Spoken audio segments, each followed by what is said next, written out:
Alright guys, this channel's kind of been a little bit stagnant lately. Haven't really done a lot with it. That's because I've been trying to figure out what exactly I'm going to use it for. I thought it might be helpful for you guys if I kind of communicate with this channel as a sort of weekly podcast where it's a little bit more informal and I don't spend a lot of time doing complete reviews or what have you. Instead, I kind of want to focus in on just random stuff that's on the site as I post it, as I'm thinking about it, so it's fresh in my mind, and answer questions and kind of cover what's up with DSLRfilmnoob.com. And this is also something that I can do while I'm traveling, since I'll probably be able to do this from the motel rooms. So when I'm out of town, you'll still get some video updates letting you know kind of what I'm up to and what I've got going on. So starting out this week, let's look at the latest review that I just posted. This is the 4 CFL softbox review. I just put this up today, and it basically covers these 4 Socket CFL lighting kits. You can get them for about $35. They're pretty decent. They put out a good amount of light depending on the bulbs you buy. Now, I wanted to focus in on the bulbs because I've had some issues in the past with some of these bulbs where when you pick them up, they're not as bright as the retailer tells you they are. They say, or they may say, like 200 watts equivalent or 300 watts equivalent, but not all these are created equal. Some of them put out a lot less light than some of the competitor brands that have the exact same markings.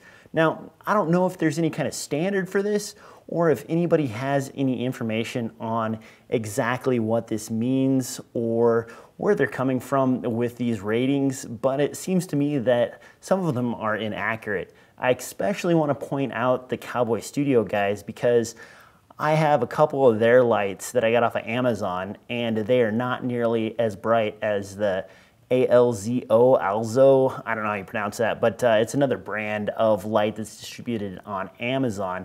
And you set those two next to each other, and it's pretty noticeable how bright one is compared to the other. The Cowboy Studios is definitely mislabeling theirs.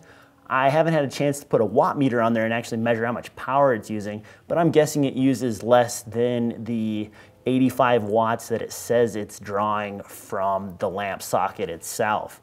So keep an eye out for that.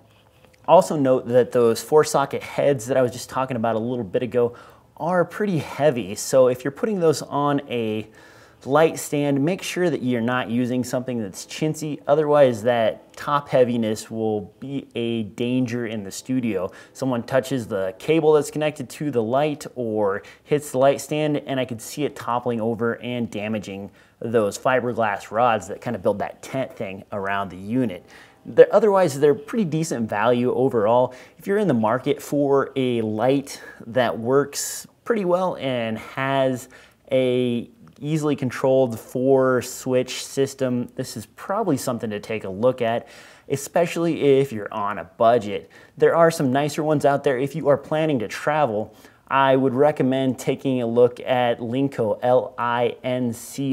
They make some very nice softbox CFL systems, but they're pretty pricey. Their starting models run $600 or $700, which can be a little bit out of range, or quite a bit out of range, depending on your budget, for a number of you out there that follow the DSLR Film Noob website. It's a nice combination. The tents, the softboxes themselves don't actually come apart with those tent rods. Instead, they have like a holster and a fold down system that's a little bit nicer than these lower price units. Now, somebody did write in and tell me that if you are unhappy with the rods that come with these softboxes, if you head over to Home Depot, you can pick up some equivalent metal rods instead of the fiberglass rods that they use and put those in, and they're a little bit more flexible and a lot more durable. So if you're looking to upgrade one of these lights, that might be something to look into. Now, going on from there, I posted an article a couple days ago about an old school 16-track recorder. The 16-track recorder is actually the Fostex VF16. This thing was top-notch back in the early 2000s. It uses a 40, a 10, or an 80 gig hard drive, and it allows you to record 8 tracks simultaneously with the unit, But if you attach a fiber connection to it, to an ADAT optical device, like let me see, what was that? It looks like it's the Behringer ADA8000. This will give you extra 8 inputs. So what do you really need this for if you have a computer interface already that kind of takes care of your auto recording? Well, if you are trying to record a lot of people and you want monitoring for all those people, sometimes the latency issues with monitoring from a computer, especially if you have a lower end computer, can kind of be an issue. It's not so bad, but it can be enough that the delay kind of throws people off and is generally uncomfortable when they are trying to record something either musically or if they're talking into the microphone and they want headphone feedback. So that is definitely a reason to use it. Another reason is that it's an all-in-one device. With a computer, a lot of times you have to buy a USB adapter, or if you even have FireWire anymore, one of the FireWire adapters to plug audio into your computer. Those devices can run anywhere from $50 all the way up to thousands of dollars, depending on what you need. And they're not really optimized just for audio because you're still using a computer, and it depends on the specs that your computer has as to how well these things will perform. If you have a dedicated field recorder or dedicated multi-track recorder like this, it could be a good option if you're trying to do like a round table with a lot of people, if you want to do commentary with more than one person for, say, a film or something like that that you're working on, or if you want to do a podcast and you don't want to have to worry about dragging along an extra audio interface and a laptop, you can just bring one of these devices with you and start recording. I really like the look of the Zoom 8-track recorder. That thing is pretty decent. I believe it's called the Zoom R16, and it really gives you the option of being a USB interface device with 8 tracks of recording, or being a standalone field recorder that records directly to, micro SD cards. Actually, they're not micro, they're just SD. I'm wrong. Anyway, those SD cards are pretty affordable, and that makes this a very handy little thing that you can carry with you and plug in, record some stuff, and then plug it into your computer or what have you. So if you're looking for a standalone audio device, this is definitely something to take a look at.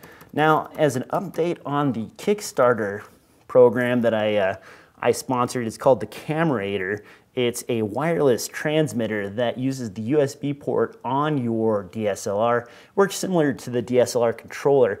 And this allows you to basically broadcast via Wi-Fi the control information for your camera as well as the live view. So if you want to use that to plug into, say, a smartphone or tablet or whatever, that's what they're kind of going for with this. Right now they have an Android as well as an iOS app, which is pretty handy if you are in the market for something like that. You might be able to use your smartphone as a monitor / controller for your camera.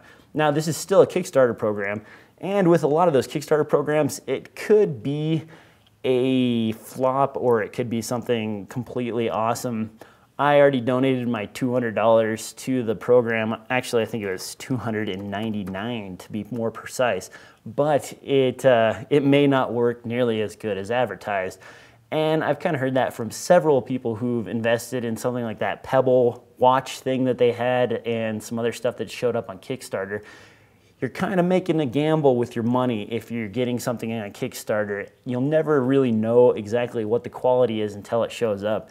And some of those demo videos might hype stuff and make it seem a little bit better than it really is. And you won't know what that's like until the product actually is in your hands and you get it tested out.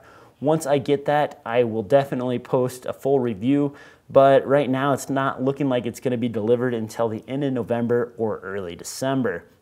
The other thing I'm waiting on from Kickstarter is that little crane system. It's the backpack fold-up crane that's like 6.5 or 7 feet, and it looks like it's going to be a pretty sweet little guy. I am very excited about getting my hands on that. It's got a fluid head, so it's got smooth rotation. It folds up nice and small, and it's very lightweight, so something that will travel with you.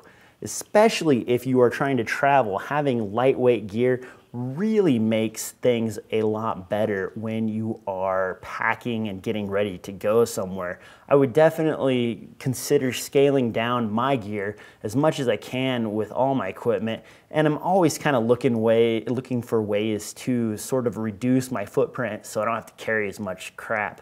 I've even started using zooms a little bit more if I don't have a lot of room to travel, because the zooms are basically more convenient when you need to pack something and get a multiple range of focal distances in a single lens. That way I don't have to carry my 24, 35, 50, and 85. Instead, I can carry a 24 to 70, which, by the way, I am shooting this video on the Tamron 24 to 70, which was recommended to me by Dave Dugdale. I'm pretty excited about it. So far, this lens has been performing quite well. I'm still working on the full review, and I want to spend some more time with this lens before I dive into a full review, but so far, so good. I'm pretty happy with the performance. Now, moving on from there, I just finally solved all the problems on my Freenas system. I don't know if you guys remember, about a month or two ago, I started ordering parts to put a file server over at the studio so I have room to store more of my stuff. Before that, I was kind of using a RAID array in a couple of different computers and sort of networking them together and dragging stuff over from one place to another, which is fine, but it's not exactly the best way to go. It's nice to have a single all-in-one file server. The Freenas build was a little bit complicated and caused a little bit of hassle. I had to spend a little bit more time figuring it out and troubleshooting. What it turned out to be is that the motherboard I ordered did not actually allow for full gigabit Ethernet on the built-in Ethernet NIC that's on the motherboard. So I ended up having to go with a Intel NIC to get things sped up. Before that, I was seeing between like 50 and 55 megs read and about 20 to 22 megs write. That speed has increased dramatically. Now I'm writing at about 103 and reading at about 103, which is very, very impressive. That's speeds that are fast enough that basically, if I want to, I could edit directly from the NAS and not have to worry about it ever touching one of the hard drives in my editing bay. Now, I still have a dedicated SSD for editing, and that one does have 512 gigs, so it's fairly reasonable sized for most projects, unless you're working on like feature length, which I don't do very often.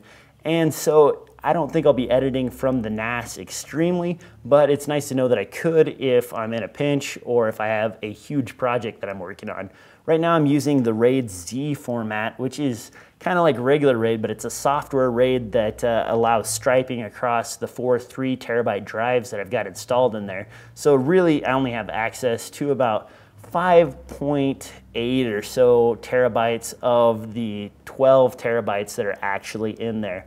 I will have to put another SATA card in there if I want to upgrade that NAS with more hard drives, unless the 4 terabyte drives come out, which that would be more expensive. I'm not ready to do that yet. Right now my NAS is only at about 35% capacity, so it's still got a ways to go. I won't have to worry about looking into that until I get further along in my storage use. Now, moving on from there, I'm pretty excited about this actually. The Eos-m camera that just came out is pretty decent. There's been a lot of people complaining about the focusing issues, but it's using a different type of focusing system than the regular Canon DSLRs. So I wasn't expecting it to be extremely fast. This focusing system is slow, but if you're using it for filming, chances are you're not going to want to rely on the autofocus system anyway. Now that the camera is out, the first adapter, it's an FD to Eos-m adapter.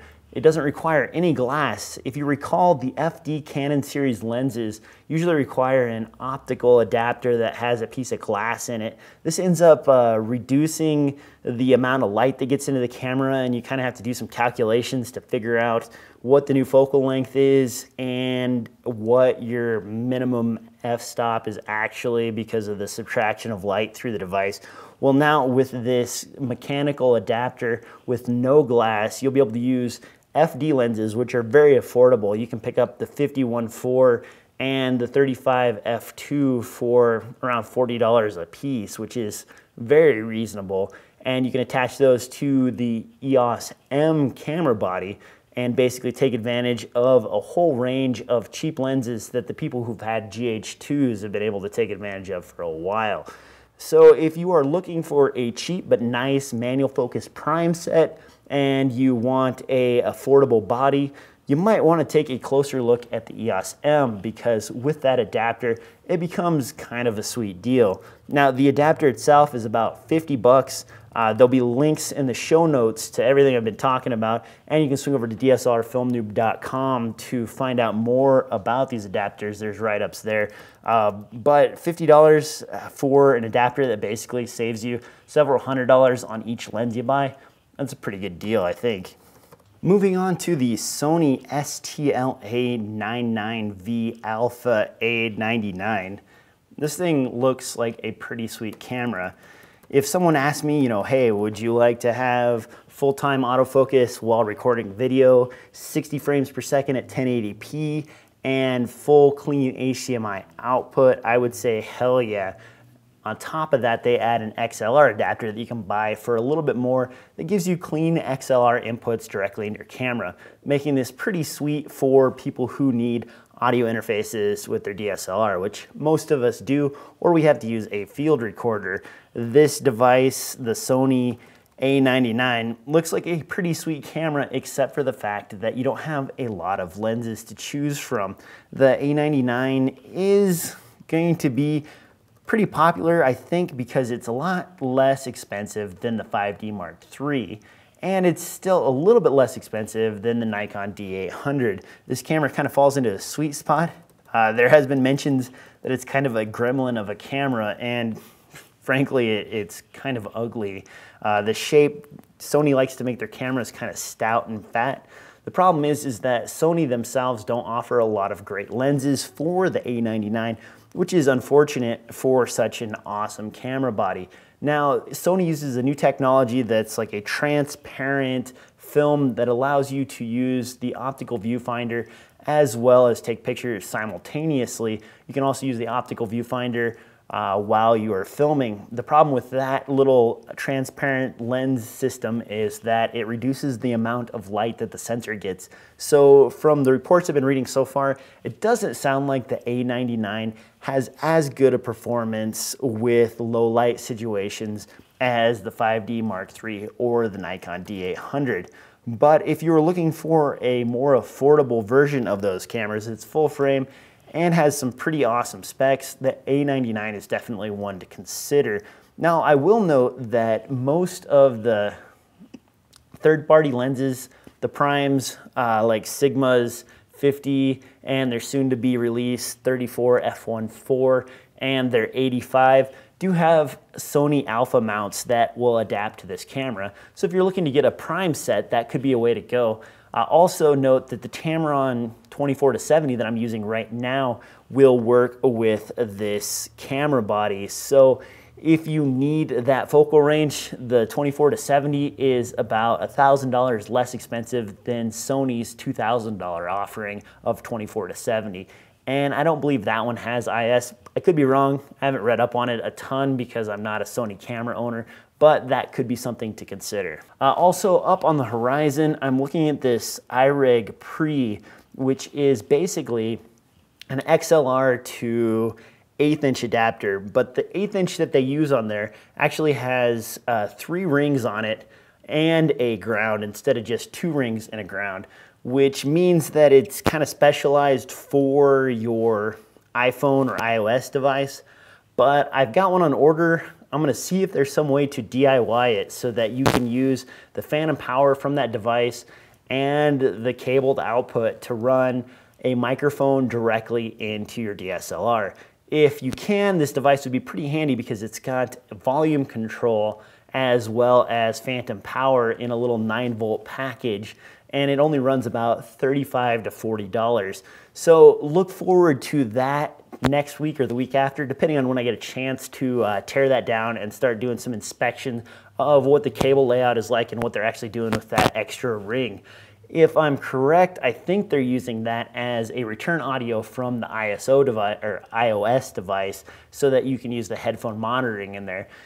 If that's the case, then it shouldn't be very hard to do a little bit of rewiring. If that's not the case, then the headphone jack that's built into the device might be a source for audio directly into your camera. I'll take a look at that and keep you guys posted. But that's it for now. Think of this show as basically me talking about what's on the blog so you don't have to actually read it and you can get an idea of what's going on without me typing a bunch of stuff and you TLDRing it, you know, because obviously a lot of us don't have time to read this kind of stuff anymore. I will try to continue this. I want to get you guys' input on how you feel about this whole podcast thing. If you like it, post in the comments, let me know. If you don't, maybe I'll use this time to do something else, something that's a little more constructive. But this is kind of a nice way for me to cover what I've already talked about on the site over the week. And you can probably download this as just an audio podcast if you want, or you can watch me talk into the microphone and look at my laptop, which I guess is riveting YouTube entertainment. Anyway, thanks for watching, and I'll see you next time.